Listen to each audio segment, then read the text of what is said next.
Hi guys, welcome back to my channel. In today's second episode of my university series, I'm going to be talking about why I decided to invest in an iPad Pro instead of a MacBook Pro. And I think this is something that a lot of university students would struggle with to decide whether they should get an iPad or whether they should get a MacBook, and that really depends on your needs as a student. So yeah, I'm going to take you through some of the pros and cons of using a iPad Pro and just share with you why I decided to get this instead of a laptop. So some background for me, I am a communication student, so I do have to do design work as well. And if you're someone who extremely needs or requires your Adobe softwares like Photoshop and Illustrator, InDesign, or Premiere Pro, then I would say do not go for the iPad Pro because it wouldn't meet your needs. For my case, I actually did some research on whether my modules require those softwares, and they don't, which is why I got the iPad Pro instead, because I downloaded Procreate, which is actually good enough in helping me to fulfill the design needs in class. So this is my page, as you can see. You guys would notice that I also have Photoshop and Premiere Rush, but this would not be as comparable to using the Premiere Pro or the Photoshop on your laptop. So if you really require those apps or softwares, then I wouldn't say you should go for the iPad Pro.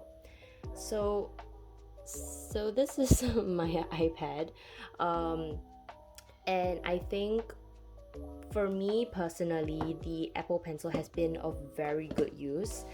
I love the iPad Pro because it is just very easy to carry around. It's very portable.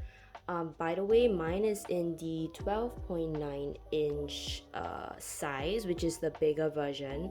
And because I'm replacing this with my MacBook, I decided that it was just the right thought, to get the bigger version instead. So I really like how it helps to boost my productivity because, as you can see, there's reminders. Currently I'm kind of free, so I do not have any reminders on, but I do have my Google Calendar as well, which helps me to take note of things that are coming up. So for example, I have an exam coming up, and if you go to the app, so you can actually put like all your modules and important information. So I really like using the Google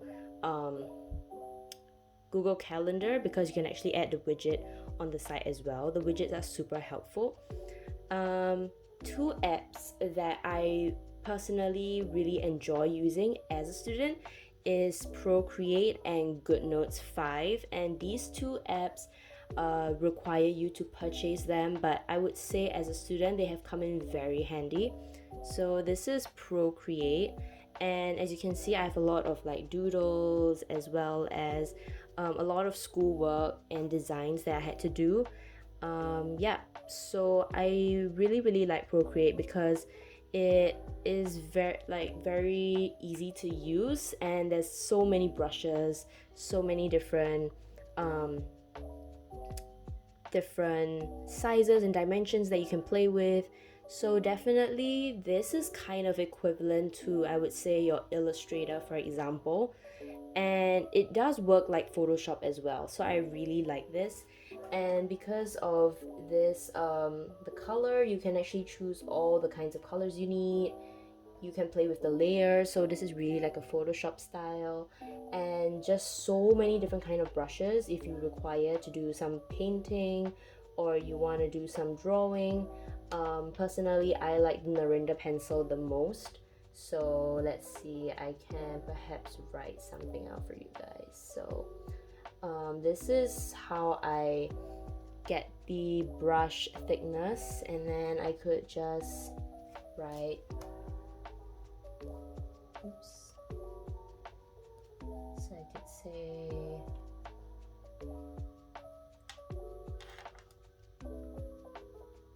love you all.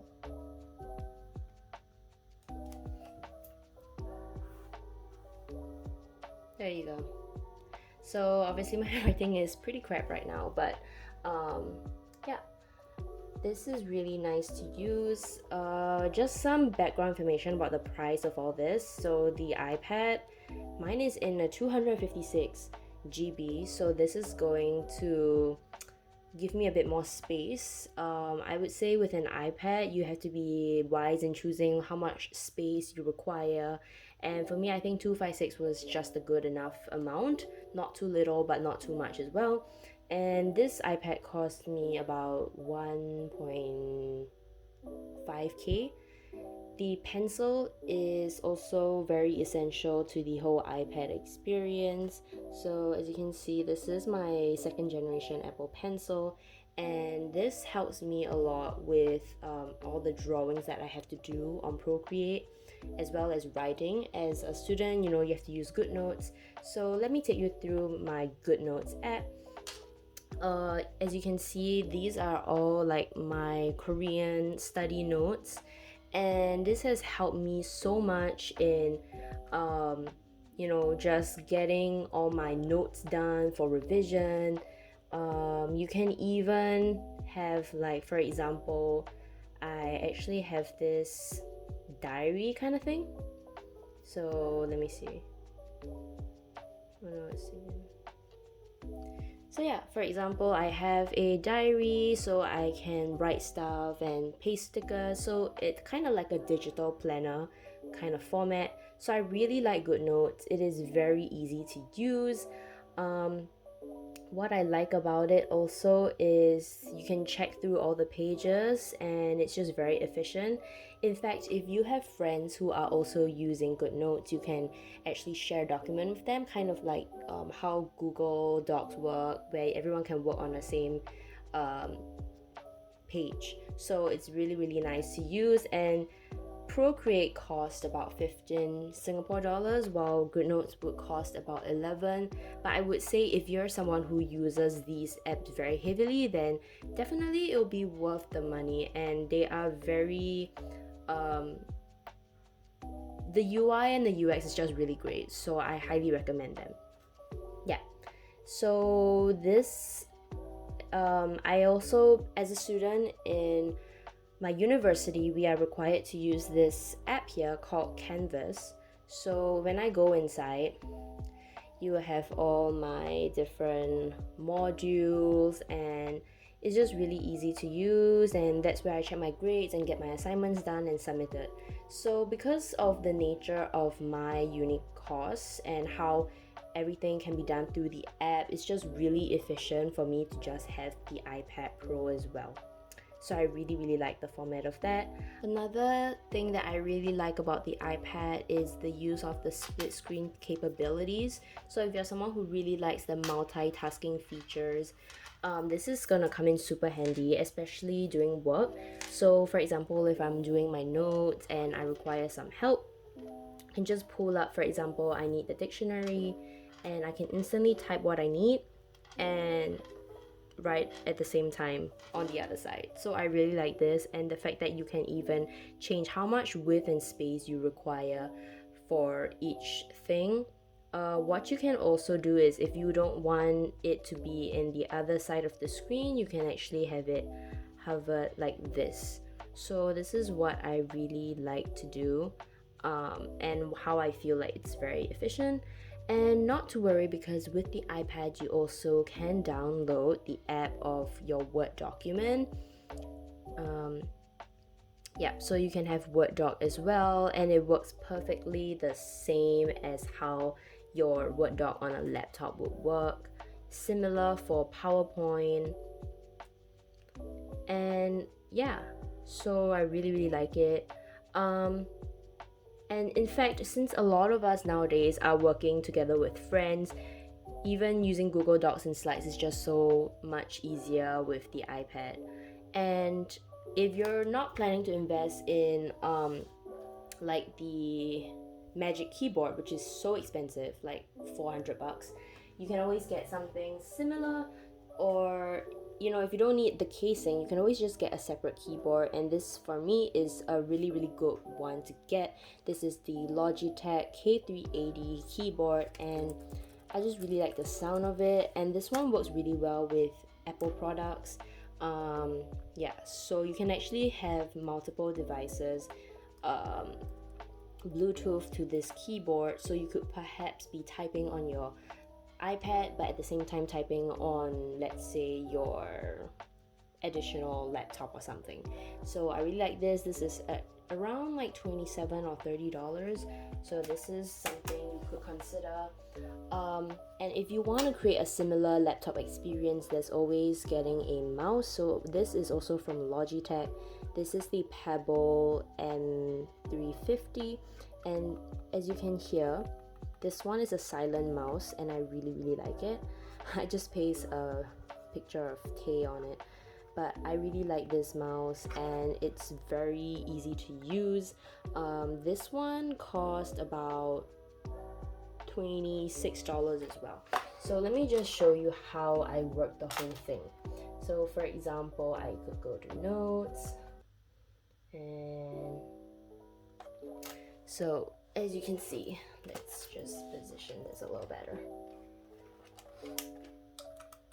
So I have just turned on the iPad's, I just turned on my mouse as well as the keyboard. So as you can see, this works exactly like a mouse. You can see that there's a cursor, and I really like how, it just works this way. I can just go in anywhere I need. You can even slide, you can pull down, and yeah. So for the typing experience, so I can just click here, and then I say, "Hi guys, how are you doing?" Yeah, so I really like this. Honestly, just feels exactly like a laptop.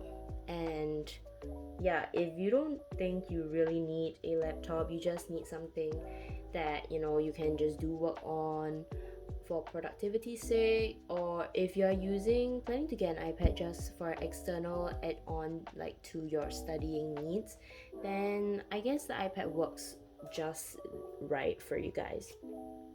So yeah, that's pretty much what I use my iPad for. In fact, you can have your mail as well, and I really like the Files app actually. So for me, when it comes to using Procreate, I actually download fonts, and these fonts can then be imported into my Procreate app. So it's very useful. You're not limited to a certain amount of fonts, and as designers, we really need a lot of different kind of fonts for different needs. Yeah, so we can organize stuff. I even have all my school assignments organized, and even for Korean class, all my different worksheets. So I love the Files app. One more app that I would like to bring to your attention is Notion. So I really like Notion. This is such a good app to use, especially if you're a student. So I actually got this template of like this uni setup timetable thing from Janice Studies. She has really good tips for these kind of stuff, so I actually went to check that video out. So you can have like a master schedule with all the assignments that you have upcoming, and you can just organize things according to how you would work your organization. So for example, I have assignments and to do, doing, and done. I even have like class notes, so whatever lectures I have, I'll create a new like page kind of thing. And even when it comes to YouTube planning, this has been such a helpful way to plan all my videos. So I absolutely love Notion and how it works. Of course, when it comes to an iPad, you also need some of your entertainment needs, and so I have Netflix. Really like the use of the iPad on Netflix because it just feels really nice and big, and great to watch on. Yeah. So that is pretty much the end of this, I guess, why I chose an iPad over a Mac. Simply because I think that based on the requirements of my course, I don't really see the need to get a MacBook, which is why I chose to get the iPad instead. And it's been working well. I just finished my first semester and I had no issues with it at all. In fact, it's been super helpful for school, and yeah, I've been able to get the job done. So I really like the iPad, and it's just so convenient to bring everywhere that I need to. Even when I have my part-time job doing design stuff, I can simply just bring this out with me, and if there are urgent changes to be made, I can do it instantly on my iPad. So I really love using this device. So yeah, if you guys have any questions, do feel free to leave them in the comment section below. I'll be very happy to help you guys out in making that choice. And yeah, I hope I'll see you guys in the next video. Peace!